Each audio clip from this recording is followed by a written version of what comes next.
boring people, I'll start with a very brief anecdote. And 30 years ago, more than 30 years ago, I took my mother to Dr. Rao. She had some lung congestion and other discomforts, and Dr. Rao examined her and prescribed some medicine, and then also said that a CT scan of the lung would be in order. So the next day I took my mother to a hospital nearby, got this done, took the report to him. There was nothing very seriously wrong. Next time I visited Dr. Rao, he pulls out a 100-rupee note from his pocket, gives it to me. And I was quite surprised. It turns out, because I showed his prescription to the hospital where I took my mother, they sent him this money. And he says, "You have paid it. It's not my money, so you must take it back." And well, I accepted it. And just to say that very high standard of ethics, what is a defining quality of our great doctor.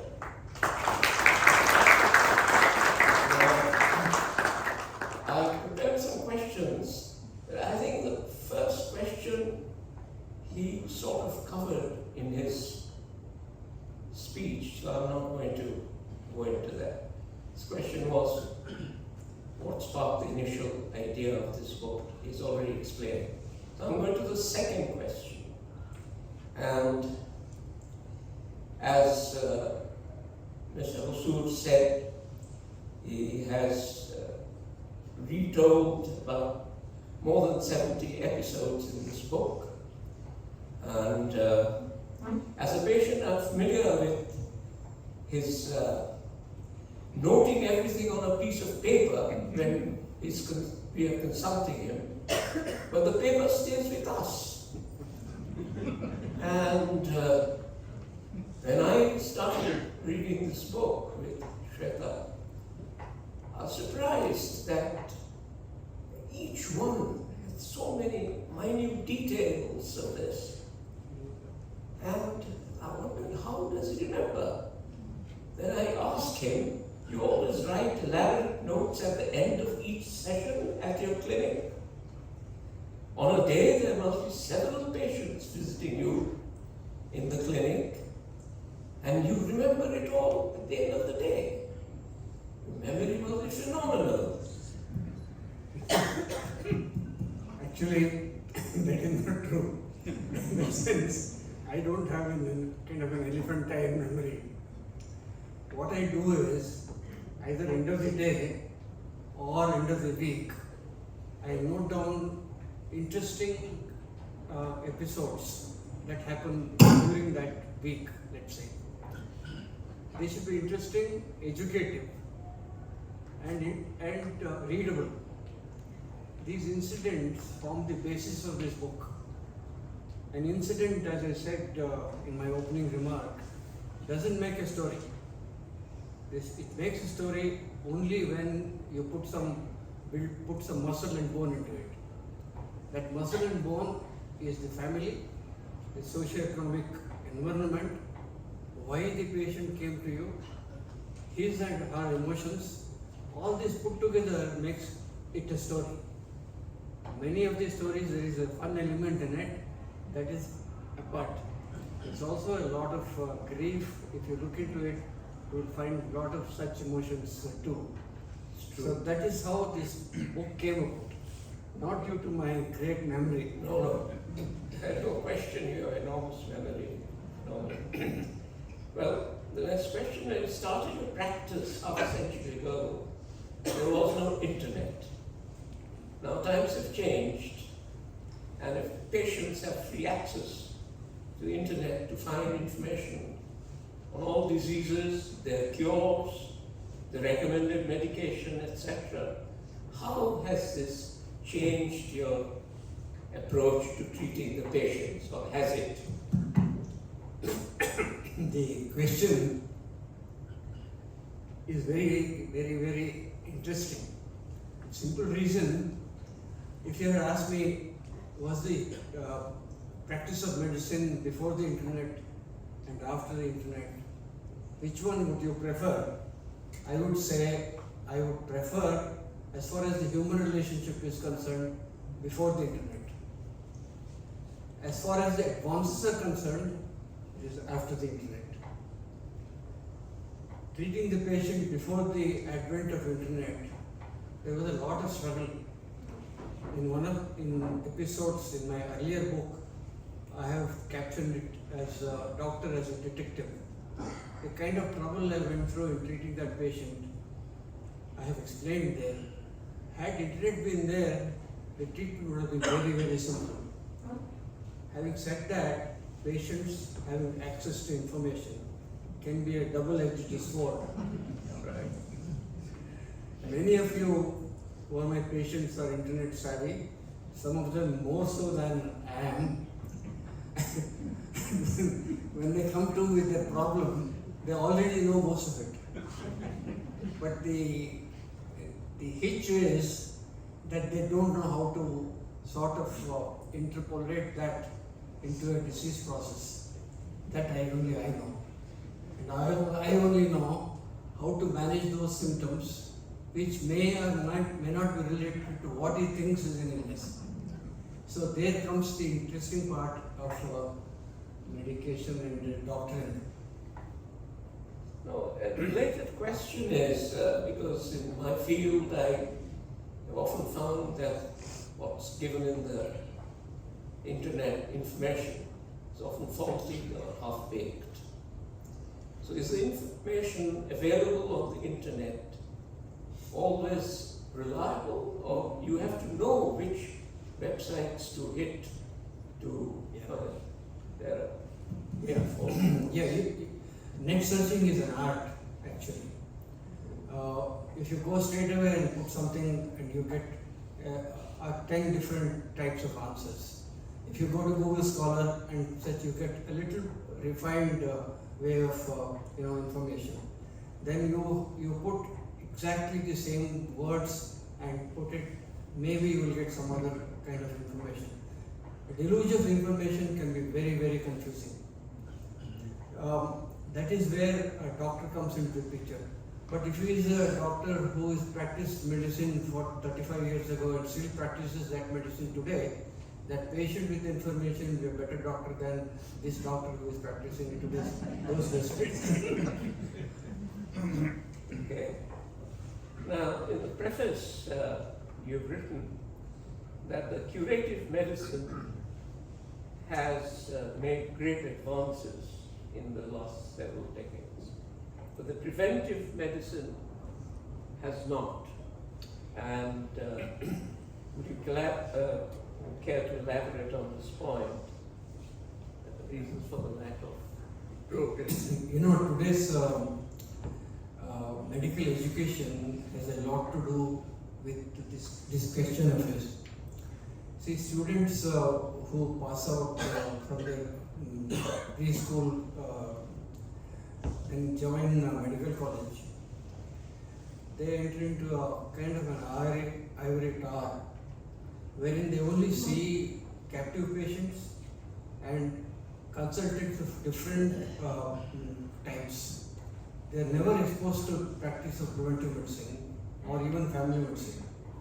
And these graduates, these medical students who become graduates, are not exposed to preventive medicine at all. Preventive medicine, family medicine, these are public health, epidemiology. In fact, these branches of medicine has contributed to progress of medicine so much more than curative medicine, if you look at it, history of medicine. But curative medicine is exciting. Like Gopal went through, he described everything to me. You didn't talk about Vijay Joseph. who really handheld you during those days. Who? The plastic surgeon, Vijay Joseph. Vijay Joseph, Dr. Vijay Joseph. So these are people who see blood and gore and then bring a patient back to life. Very exciting. But that is one patient. Whereas a person who practices preventive medicine saves hundreds of them. If I treat a patient with high blood pressure or diabetes over a period of 25 years and prevent him from getting a stroke or a heart attack, I do so much more than my good friend Vijay Joseph does in brings you back to life. I mean, I'm not saying that he is doing a bad job, but curative medicine has this glamour and excitement which family medicine, epidemiology, public health lacks.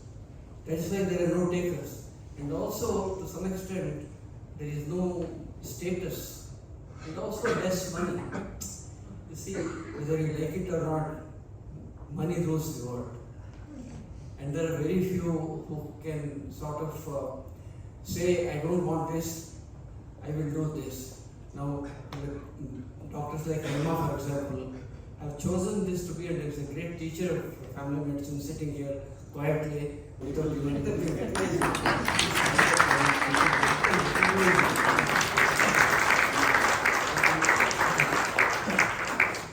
Thank you. The next question is, the life expectancy has increased remarkably and is around 70 years now. Do you think a lot of the age-related diseases that happen now were unknown earlier? And do these add a new dimension to the clinical practice? Or is it some, or am I wrong? You are not wrong. You see, we are living longer. So age-related illnesses have become very important. And to tell you the truth, we really don't have a mechanism in our country as yet to deal with age-related illnesses very effectively. Social cover of is very, very backward, poor in our country. So most of the burden falls on the family members and others to look after the elderly. Many problems of aging like dementia, delirium, Parkinson's, Alzheimer's, falls, fractures, frailty, memory loss, you name it. In addition to chronic diseases like diabetes, hypertension, they are the problems of old age. And we still don't have, in fact, most of them are dependent on family doctors to solve the problems. And hospitalization today is so expensive that most people just can't afford. And international, the insurance racket, I call it a racket. You know, It is. it's another story altogether. It is, yes. Well, the other question I have in mind is, you became a doctor several decades ago, and medical science has made rapid progress since. This is true of all doctors of your generation. What is the mode of keeping up with the recent developments, including keeping track of ever improving new medicines that show up in the market? How do you do this in addition to your daily clinical practice? Yeah. Had I practiced medicine, which I did 50 years ago, half of you won't have been here. I mean, it was exactly statement. But you see, in academy where Colonel is heading, this is one of the prime motives. That is why we have this academy, to educate doctors, conduct, continuing medical education programs, and then over 40. Subbu, when did we start FPA? From 1983, you know? 79. So that was our main purpose. 79 we started the organization. He is a very active member. And we held monthly meetings wherein we interact with each other, and then that is how one keeps abreast of what's happening. If you don't educate yourself, you can't practice medicine, whatever field it may be. Thanks, Doc. The next, just a few more questions. There's a book called Blind Spot by Dr. Marty McCary, and it's related to medical practice in America. But they appear to be relevant to in India. And he says some very, very perceptive and quite shocking things. One of the things he says, medical errors are the third leading cause of death in the US of A, after heart diseases and cancer. So I asked Doc, what is it in India? Do you have any?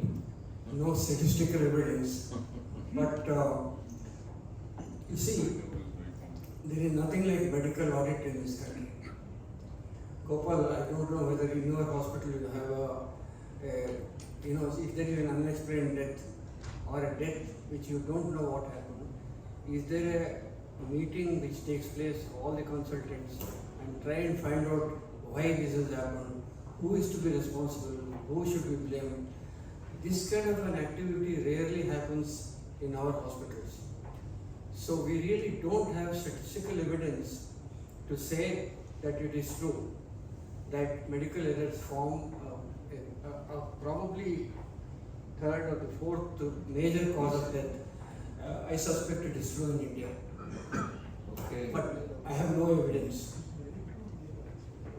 In the same book, Dr. McCary says that the cesarean sections are overperformed. And I think I have personal knowledge. In fact, I even wrote that it's a crime by women against women, because most gynecologists and obstetricians are women. You cannot have a cesarean section rate of 50% to 60% in private hospitals. The lowest allowed is about 10%. In fact, our village Thais performed a better delivery system than the present gynecologists and obstetricians are doing. If my apologies to if any obstetrician gynecologist is here, she may be an exception. Saba, are you here? No, she is an exception. So that is true. Why it is so? It's a different ball game altogether. If you want me to explain, I will, but not necessary.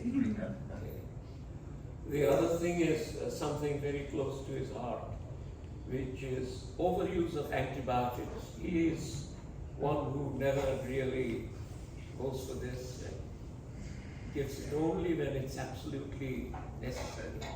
So that is true in America also, overuse of antibiotics. So It's much more in our country. In fact, in my practice over many years, if I get one of my lady patients' urine examination done, if she gets a urinary infection, I find most of the antibiotics are active. If I find a patient who is not my patient, who comes with a culture antibiotic sensitivity report, most of the antibiotics do not act. That is the reason. The reason why is that my patients hardly get any antibiotics. 9 out of 10 infections which you see are viral infections. You don't need antibiotics. In fact, you don't need a doctor at all.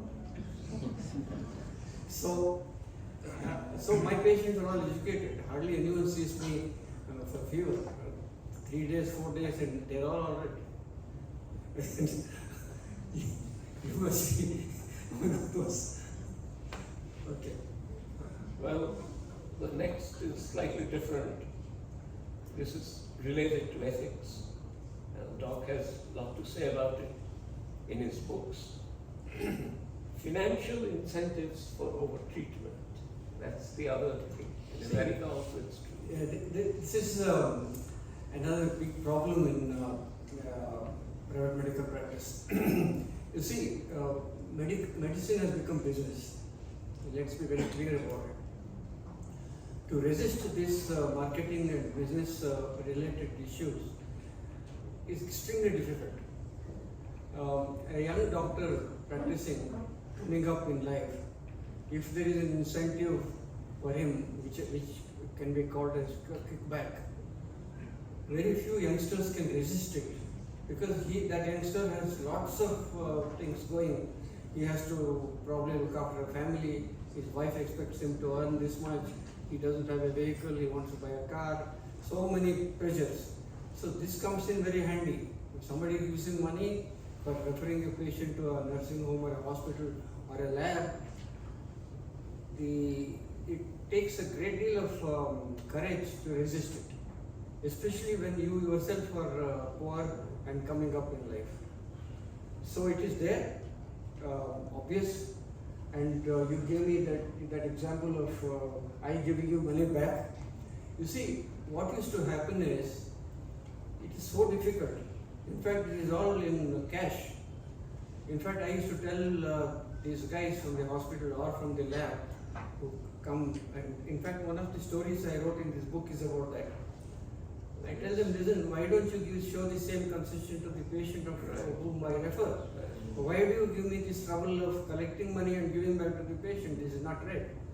They won't do that, because it's all number two transaction. Well, Having said that, there are some hospitals who resist this, and Chennai is one of them. okay, the last thing in this section before we go to the next, we talk of in America also and here overuse of imaging.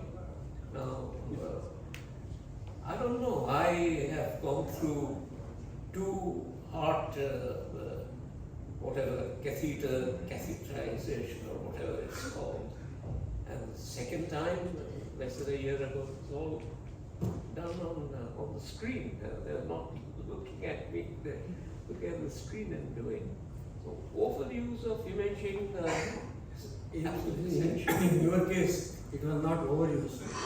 What was happening is, when they do angiogram, the catheter goes in, and you are under just a little bit of hole in there. You are awake, and the surgeon who is maneuvering the catheter into the heart is looking at it, and you are also looking at it, and you got confused. But that was required. But I agree with you, imaging is overdone. There are lots of places where imaging need not be done. Now, simple X-ray would do, but there is something called in the hospital protocol. It may not be in Chennai, but I'm afraid of hope. Because in his next speech, you will probably quote me. Now saying this. Now, what happens in that protocol is, this was a veteran. My experience is, if someone goes with a headache, the hospital protocol says you should go to a neurologist.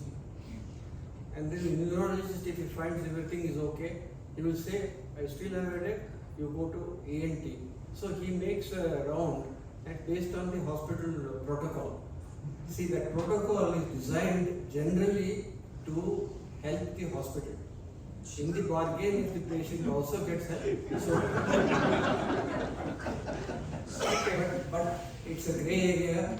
You can't fault the hospital, because something might happen if he does not do the, let us say, a CT scan of the brain. If patients come with a headache, 1 in 1,000 there will be a tumor sitting there.